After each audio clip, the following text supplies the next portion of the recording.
हम कथा सुनाते राम सकल गुण धाम की। हम कथा सुनाते राम सकल गुण धाम की।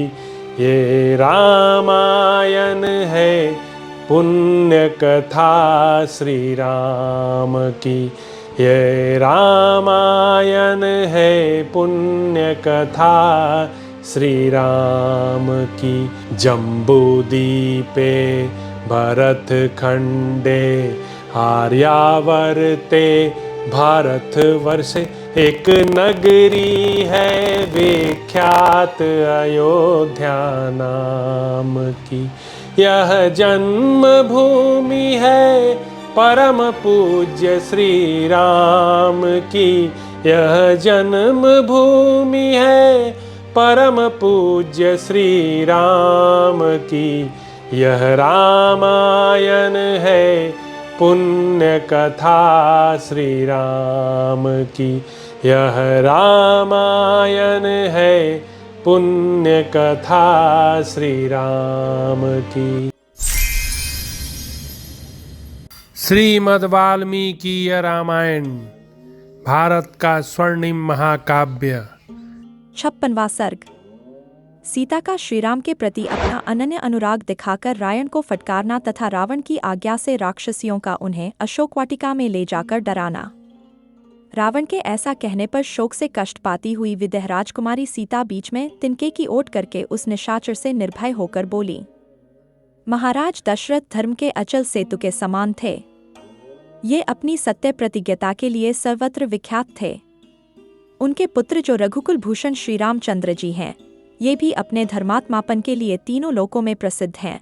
उनकी भुजाएं लंबी और आंखें बड़ी बड़ी हैं। वे ही मेरे आराध्य देवता और पति हैं। उनका जन्म इक्ष्वाकुकुल में हुआ है। उनके कंधे सिंह के समान और तेज महान है। ये अपने भाई लक्ष्मण के साथ आकर तेरे प्राणों का विनाश कर डालेंगे। यदि तू उनके सामने बलपूर्वक मेरा अपहरण करता तो अपने भारी खर की तरह जनस्थान के युद्धस्थल में ही मारा जाकर सदा के लिए सो जाता। तूने जो इन घोर रूपधारी महाबली राक्षसों की चर्चा की है, श्रीराम के पास जाते ही इन सबका विष उतर जाएगा, ठीक उसी तरह जैसे गरुड़ के पास सारे सर्प विष के प्रभाव से रहित हो जाते हैं। जैसे बड़ी हुई गड़ा की लहरें अपने कगारों को काट गिराती है, उसी प्रकार श्रीराम के धनुष की डोरी से छूटे हुए सुवर्ण भूषित बाण तेरे शरीर को छिन्न भिन्न कर डालेंगे। रावण, तू असुरों अथवा देवताओं से यदि अवध्य है तो संभव है ये तुझे न मार सकें, किंतु भगवान श्रीराम के साथ यह महान रछान कर तू किसी तरह जीवित नहीं छूट सकेगा। श्री रघुनाथ जी बड़े बलवान हैं। वे तेरे शेष जीवन का अंत कर डालेंगे। यूप में बंधे हुए पशु की भांति तेरा जीवन दुर्लभ हो जाएगा। राक्षस, यदि श्री रामचंद्र जी अपनी रोष भरी दृष्टि से तुझे देख लें तो तू अभी उसी तरह जलकर खाक हो जाएगा जैसे भगवान शंकर ने कामदेव को भस्म किया था। जो चंद्रमा को आकाश से पृथ्वी पर गिराने या नष्ट करने की शक्ति रखते हैं अथवा जो समुद्र को भी सुखा सकते हैं, वे भगवान श्रीराम यहाँ पहुंचकर सीता को भी छुड़ा सकते हैं। तू समझ ले कि तेरे प्राण अब चले गए। तेरी राज्य लक्ष्मी नष्ट हो गई। तेरे यल और इंद्रियों का भी नाश हो गया तथा तेरे ही पाप के कारण तेरी यह लंका भी अब विधवा हो जाएगी। तेरा यह पाप कर्म तुझे भविष्य में सुख नहीं भोगने देगा, क्योंकि तूने मुझे बलपूर्वक पति के पास से दूर हटाया है। मेरे स्वामी महान तेजस्वी हैं और मेरे देवर के साथ अपने ही पराक्रम का भरोसा करके सूने दंडकारण्य में निर्भयतापूर्वक निवास करते हैं। वे युद्ध में बाणों की वर्षा करके तेरे शरीर से बल, पराक्रम, घमंड तथा ऐसे उच्छृंखल आचरण को भी निकाल बाहर करेंगे। जब काल की प्रेरणा से प्राणियों का विनाश निकट आता है, उस समय मृत्यु के अधीन हुए जीव प्रत्येक कार्य में प्रमाद करने लगते हैं। अधम निशाचरा, मेरा अपहरण करने के कारण तेरे लिए भी वही काला पहुंचा है। तेरे अपने लिए, सारे राक्षसों के लिए तथा इस अंतःपुर के लिए भी विनाश की घड़ी निकट आ गई है। यज्ञशाला बीच की वेदी पर, जो द्विजातियों के मंत्र द्वारा पवित्र की गई होती है तथा जिसे श्रुक, सुवा आदि यज्ञपात्र सुशोभित करते हैं, चांडाल अपना पैर नहीं रख सकता। उसी प्रकार मैं नित्य धर्मपरायण भगवान श्रीराम की धर्मपत्नी हूँ तथा दृढ़तापूर्वक पातिव्रत्य धर्म का पालन करती है, अतः यज्ञवेदी के समान है और राक्षसाधम। तू महापापी है, चांडाल के तुल्य है, इसलिए मेरा स्पर्श नहीं कर सकता। जो सदा कमल के समूहों में राजहंस के साथ क्रीड़ा करती है, वह हंसी तृणों में रहने वाले जलकाक की ओर कैसे दृष्टिपात करेगी? राक्षस, तू इस संज्ञाशून्य जड़ शरीर को बांधकर रख ले या काट डाल, में स्वयं ही इस शरीर और जीवन को नहीं रखना चाहती। मैं इस भूतल पर अपने लिए निंदा या कलंक देने वाला कोई कार्य नहीं कर सकती। रावण से क्रोधपूर्वक यह अत्यंत कठोर वचन कहकर विदेह कुमारी जानकी चुप हो गईं। वे वहां फिर कुछ नहीं बोलीं। सीता का वह कठोर वचन रोंगटे खड़े कर देने वाला था। उसे सुनकर रावण ने उनसे भय दिखाने वाली बात कही। मनोहर हास्य वाली भामिनी मिथिलेश कुमारी, मेरी बात सुन लो, मैं तुम्हें 12 महीने का समय देता हूँ। इतने समय में यदि तुम स्वेच्छापूर्वक मेरे पास नहीं आओगी तो मेरे रसोइये सबेरे का कलेवा तैयार करने के लिए तुम्हारे शरीर के टुकड़े टुकड़े कर डालेंगे। सीता से ऐसी कठोर बात कहकर शत्रुओं को रुलाने वाला रावण कुपित हो राक्षसियों से इस प्रकार बोला। अपने विकराल रूप के कारण भयंकर दिखाई देने वाली तथा रक्तमांस का आहार करने वाली राक्षसियों, तुम लोग शीघ्र ही इस सीता का अहंकार दूर करो। रावण के इतना कहते ही वे भयंकर दिखाई देने वाली अत्यंत घोर राक्षसियां हाथ जोड़े मैथिली को चारों ओर से घेरकर खड़ी हो गईं। तब राजा रावण अपने पैरों के धमाके से पृथ्वी को विदीर्ण करता हुआ सा 2-4 पग चलकर उन भयानक राक्षसियों से बोला, निशाचरियों, तुम लोग मिथिलेश कुमारी सीता को अशोक चाटिका में ले जाओ और चारों ओर से घेरकर वहां गूढ़ भाव से इसकी रक्षा करती रहो।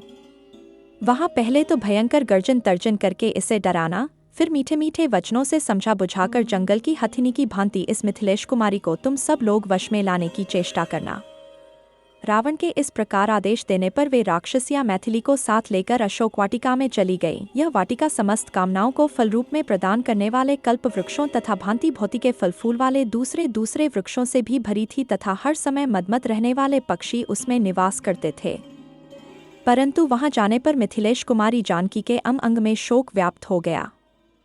राक्षसियों के वश में पड़कर उनकी दशा बाघिनों के बीच में घिरी हुई हरिणी के समान हो गई थी। महान शोक से ग्रस्त हुई मिथिलेशन दिनी जानकी जाल में फंसी हुई मृगी के समान भयभीत हो क्षण भर के लिए भी चैन नहीं पाती थी। विकराल रूप और नेत्रों वाली राक्षसियों की अत्यंत डांट फटकार सुनने के कारण मिथिलेश कुमारी सीता को वहां शांति नहीं मिली। वे भय और शोक से पीड़ित हो प्रियतम पति और देवर का स्मरण करती हुई अचेत सी हो गईं। प्रक्षिप्त सर्ग। ब्रह्मा जी की आज्ञा से देवराज इंद्र का निद्रा स्थित लंका में जाकर सीता को दिव्य खीर अर्पित करना और उनसे विदा लेकर लौटना। जब सीता का लंका में प्रवेश हो गया तब पितामह ब्रह्मा जी ने संतुष्ट हुए देवराज इंद्र से इस प्रकार कहा, देवराज, तीनों लोकों के हित और राक्षसों के विनाश के लिए दुरात्मा रावण ने सीता को लंका में पहुंचा दिया। पतिव्रता महाभागा जानकी सदा सुख में ही पली है। इस समय वे अपने पति के दर्शन से वंचित हो गई हैं और राक्षसियों से घिरी रहने के कारण सदा उन्हों को अपने सामने देखती हैं। उनके हृदय में अपने पति के दर्शन की तीव्र लालसा बनी हुई है। लंकापुरी समुद्र के तट पर बसी हुई है। यहाँ रहती हुई सती साध्वी सीता का पता श्री रामचंद्र जी को कैसे लगेगा? सीता दुख के साथ नाना प्रकार की चिंताओं में डूबी रहती हैं। पति के लिए इस समय ये अत्यंत दुर्लभ हो गई हैं। प्राण यात्रा भोजन नहीं करती हैं, अतः ऐसी दशा में संदेह ये अपने प्राणों का परित्याग कर देंगी। सीता के प्राणों का क्षय हो जाने पर हमारे उद्देश्य की सिद्धि में पुनः पूर्ववत संदेह उपस्थित हो जाएगा। अतः तुम शीघ्र ही यहाँ से जाकर लंकापुरी में प्रवेश करके सुमुखी सीता से मिलो और उन्हें उत्तम हविष्य प्रदान करो। ब्रह्मा जी के ऐसा कहने पर पाक्षासन भगवान इंद्र निद्रा को साथ लेकर रावण द्वारा पालित लंकापुरी में आए। वहां आकर इंद्र ने निद्रा से कहा, तुम राक्षसों को मोहित करो। इंद्र से ऐसी आज्ञा पाकर देवी निद्रा बहुत प्रसन्न हुई। देवताओं का कार्य सिद्ध करने के लिए उन्होंने राक्षसों को मोह निद्रा में डाल दिया। इसी बीच सहस्र नेत्रधारी शचीपति देवराज इंद्र अशोक वाटिका में बैठी हुई सीता के पास गए और इस प्रकार बोले, पवित्र मुस्कान वाली देवी, आपका भला हो। मैं देवराज इंद्र यहाँ आपके पास आया हूँ। जनक किशोरी, मैं आपके उद्धार कार्य की सिद्धि के लिए महात्मा श्री रघुनाथ जी की सहायता करूंगा, अतः आप शोक न करें। वे मेरे प्रसाद से बड़ी भारी सेना के साथ समुद्र को पार करेंगे। शुभे, मैंने ही यहाँ इन राक्षसियों को अपनी माया से मोहित किया है। विदेहनंदिनी सीते, इसलिए मैं स्वयं ही यह भोजन, यह हविष्यान लेकर निद्रा के साथ तुम्हारे पास आया हूँ। शुभे रंभोरु, यदि मेरे हाथ से इस हविष्य को लेकर खा लोगी तो तुम्हें हजारों वर्षों तक भूख और प्यास नहीं सताएगी। देवराज के ऐसा कहने पर शंकित हुई सीता ने उनसे कहा, मुझे कैसे विश्वास हो कि आप शचीपति देवराज इंद्र ही यहाँ पधारे हैं?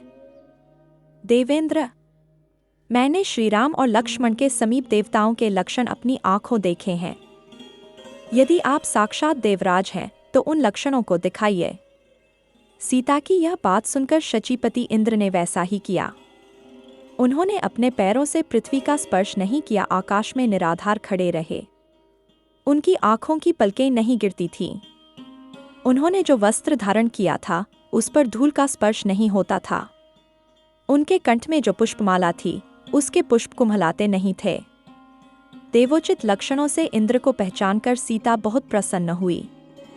वे भगवान श्रीराम के लिए रोती हुई बोली, भगवान, सौभाग्य की बात है कि आज भाई सहित महाबाहु श्रीराम का नाम मेरे कानों में पड़ा है।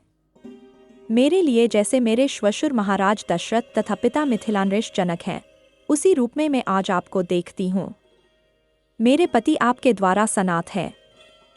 देवेंद्र, आपकी आज्ञा से मैं यह पायसरूप हविष्य, दूध की बनी हुई खीर जिसे आपने दिया है, खाऊंगी। यह रघुकुल की वृद्धि करने वाला हो। इंद्र के हाथ से उस खीर को लेकर उन पवित्र मुस्कान वाली मैथिली ने मन ही मन पहले उसे अपने स्वामी श्रीराम और देवर लक्ष्मण को निवेदन किया और इस प्रकार कहा, यदि मेरे महाबली स्वामी अपने भाई के साथ जीवित हैं तो यह भक्ति भाव से उन दोनों के लिए समर्पित है। इतना कहने के पश्चात उन्होंने स्वयं उस खीर को खाया। इस प्रकार उस हविष्य को खाकर सुंदर मुखवाली जानकी ने भूख प्यास के कष्ट को त्याग दिया और इंद्र के मुख से श्रीराम तथा लक्ष्मण का समाचार पाकर वे जनकनंदिनी मन ही मन बहुत प्रसन्न हुई।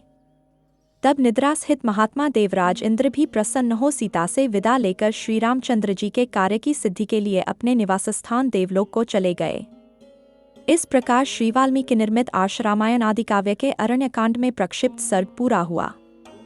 हम कथा सुनाते राम सकल गुण धाम की, हम कथा सुनाते राम सकल गुण धाम की।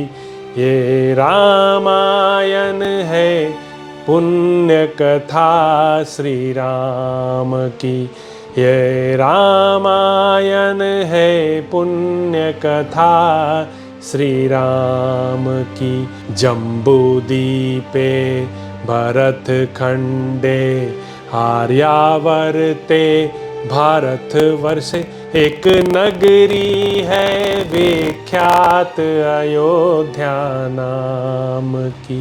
यह जन्म भूमि है परम पूज्य श्री राम की, यह जन्म भूमि है परम पूज्य श्री राम की।